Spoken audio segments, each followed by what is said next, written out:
and welcome to the 80th edition of Marex Maritime News.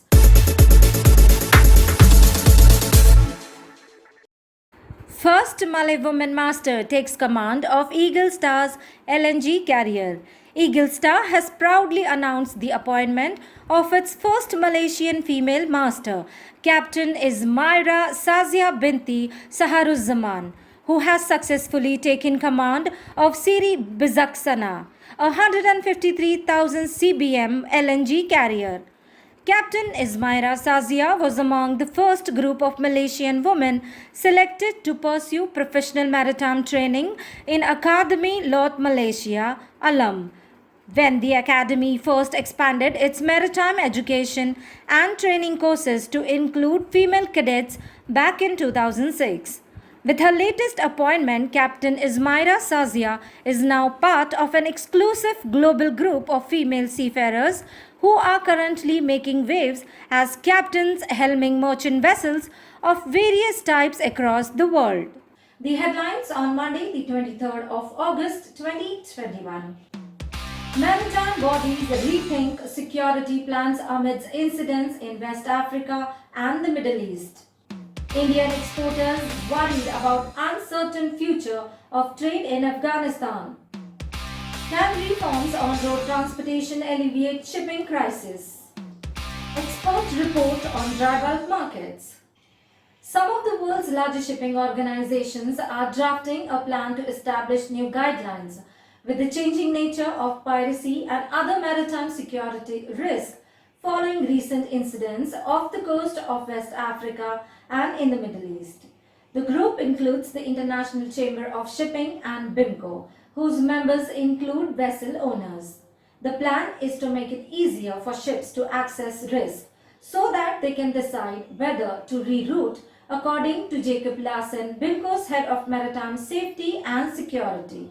Due to the changing maritime threats and piracy risk across the globe, the industry associations such as BIMCO, International Chamber of Shipping, OCIM and Intertanko are coming together to develop a plan in order to reduce the size of the high-risk area, especially of the Somali waters. This is a result due to the decrease in number of incidents happening off Somalia, which is a very welcome and good news for the seafarers who are transiting through such high-risk areas. This move will definitely allow the trade to move more quickly and as well as to reduce any inconvenience which is happening to the vessels which are transiting through such waters. Having said that, the seafarers should never be complacent and should always be vigilant whenever they are transiting through such piracy-prone areas. The crew members needs to be trained and prepared to handle such kind of crisis whenever they are transiting through such piracy waters. However, if you look at the other areas such as the Gulf of Guinea and the areas around the Omani waters, which have also seen a couple of seafarers have been died because of a drone attack, such areas still pose a great threat to the entire region, and as well as it remains volatile and affects the safety and security of the seafarers transiting through such waters. We hope that the advisories and bulletins which are being issued by the industry, such as the Best Management Practice Part 5, as well as the other industry threat bulletins and the flag state and companies advisories issued on a timely manner, will help the seafarers to transit such waters in a more safe and secure ways. As Taliban takes over Afghanistan, Indian exporters are apprehensive that their payments could get stuck due to possible banking and other restrictions imposed by the new regime, and trade may also take a hit in the uncertain environment. The recent development in Afghanistan is a matter of grave concern for exporter-importer. It has added to the uncertainty, which obviously will have its adverse impact on trade. Their currency has depreciated from 80 to $1 to 86 $1 in last 1 week, a sharp depreciation of around 7%. Their foreign exchange reserves are dwindling. The banking system is not functional. In fact, most of the businesses are closed there. So far as imports are concerned, the land route is not functional. Indian exporters are also in waiting and watching situation. Many of them have been told by their buyers that since currency has depreciated significantly, they will like to revisit the contract, and some of them have also told that their central bank may not be in a position to supply adequate dollar for these kinds of transactions. We are also telling our exporter that looking into the situation, they should go for credit cover so that if any default happens, it should not affect them adversely. Let us also look into the picture. India's export to Afghanistan was around $810 million. Our import was around $525 million. And this was only a minuscule share of India's total trade. In fact, Afghanistan accounts for 0.02% of India's overall exports and 0.015% of India's overall imports.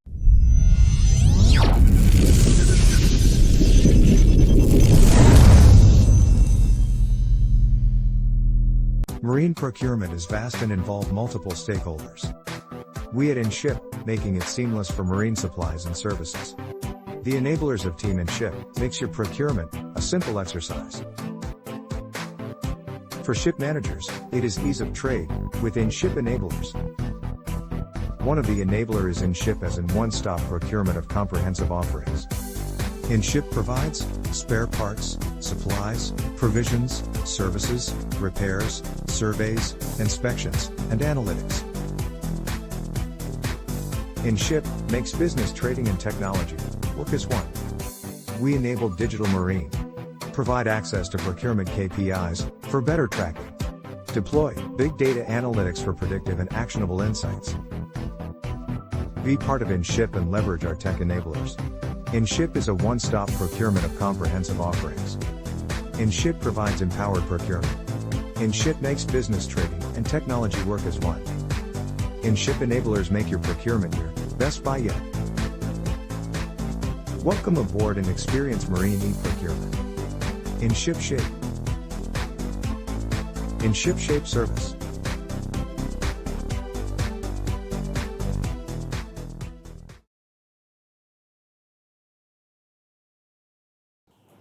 With the skyrocketing transportation rates, can reforms to road transportation in India ease the shipping crisis? Driving a truck is a high skilled job, and driving a container truck is a high skilled job that requires experience. Hence, reducing age of container truck drivers from 21 to 18 will not give us experienced truck drivers of age 18. Instead, we need to look for better solutions. Like in India, we had moved cargo to Bangladesh by rail. In the last episode, we had given example of moving cargo from China to Europe by rail. Now, turnaround time for movement of containers on door to door by rail is much lower than by ship. Hence, it will create higher availability of container and higher availability of space. We will have to look for alternate solutions, and I am sure like pandemic created alternate solutions like work from home. Oil crisis created alternative fuel like shale oil, solar energy, wind energy, renewable energy. We will have solutions for these problems, for which the governments and the users, which is the importers and exporters, have to work closer for finding good solutions.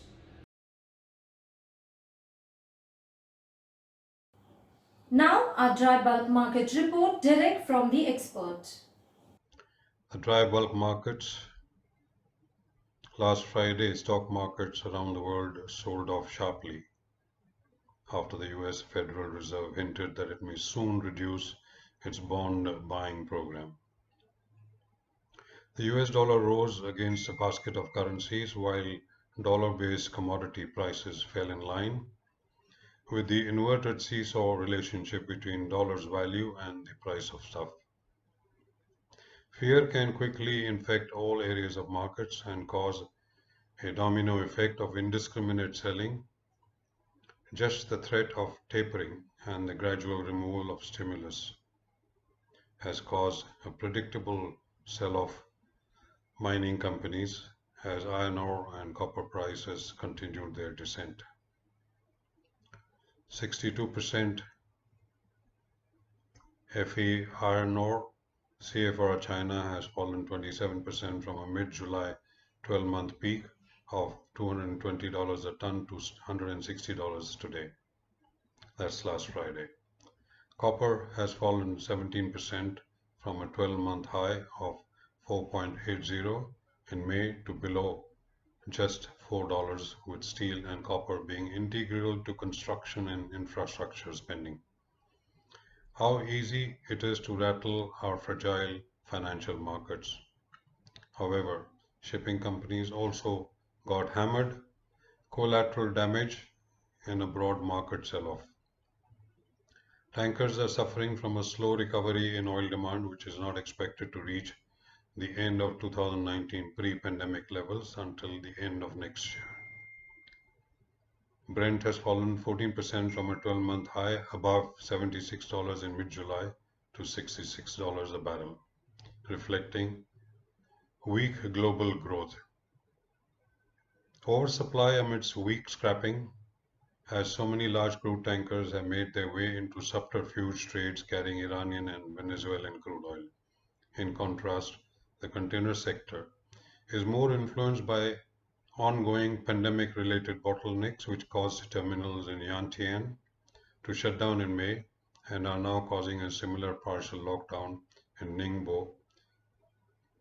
There is a big congestion in China and at the US West Coast container hubs and at UK and European ports, with rumors of 2.7 million TEUs waiting to discharge at ports around the world. The 20,124 TEU Ever Given, which blocked the Suez Canal waterway for 6 days in March, but given the ripple effects, it should really be called Ever Giving.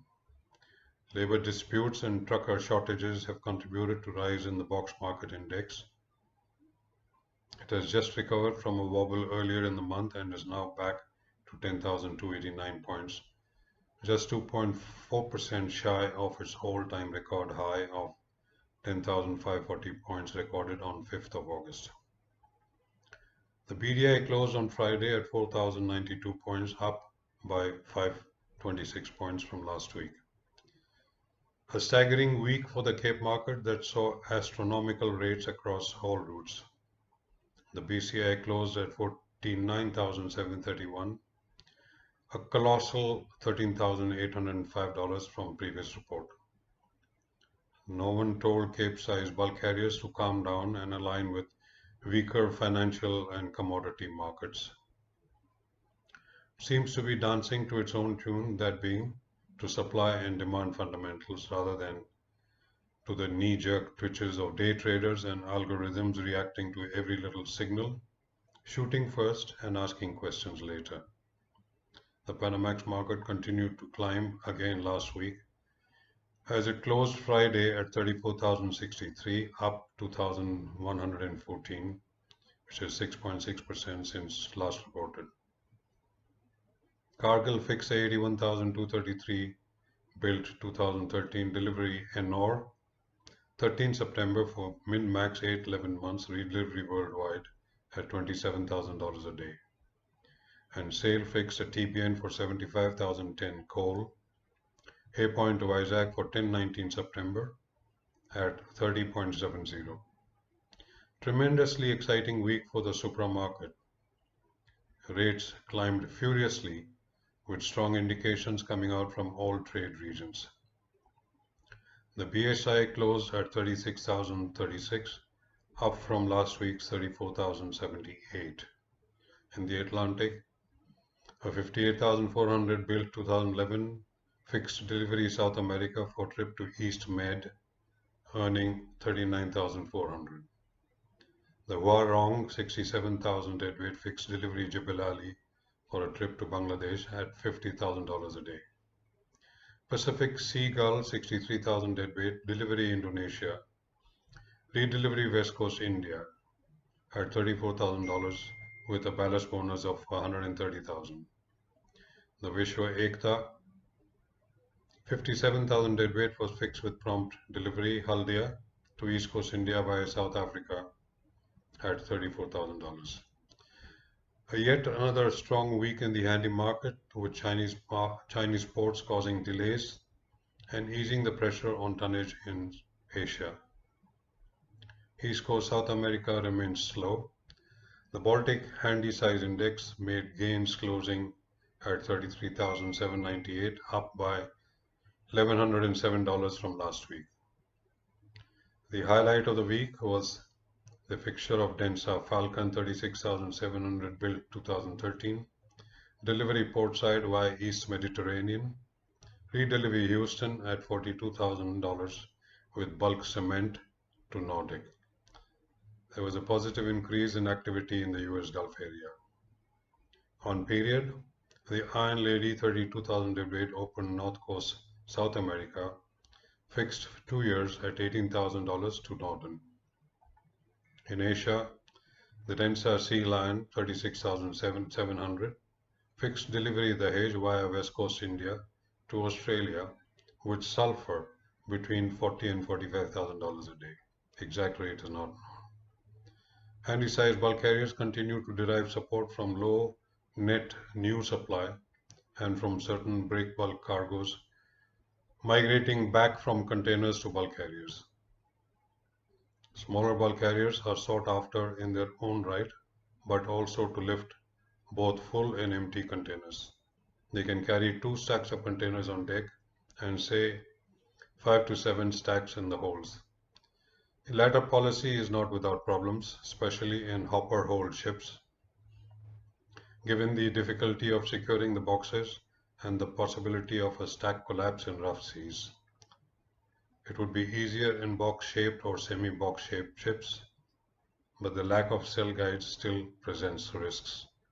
We are unaware of the extent of such trades that add a little icing to the handy-size cake, but they can help in returning empties to Asia where they are needed most. The favorable supply-demand dynamics for bulk carriers are reflected in record readings for the Cape, Supramax and Handysize index, with only the Panamax index lagging its early July peak by 11.4%. The Capesize forward freight rates value for December 21 is at 31,786, quarter 4 21 at 37,498, and you see the drop for calendar 22 down to 24,755, calendar 24 still further down to 16,507. The Panamax 82 for December 21 is pegged at 30,215, calendar 22 dropping to 22,458, and calendar 24 dropping drastically to 14,079. The forward index for Supramax, calendar 21 at 34,999, calendar 22 drastically dropping to 21,313, calendar 23 further dropping to 15,013, and 24 dropping to 12,688. The forward index for handy sizes, calendar 23 is pegged at 32,793, calendar 22 31,290, calendar 24 at 12,144, calendar 26 down to 10,513. It rather begs the question, what is it about shipping that investors fail to understand, and why were they selling indiscriminately yesterday? The market is giving but also very unforgiving. Stay safe, stay healthy. Thank you for watching. See you next Monday.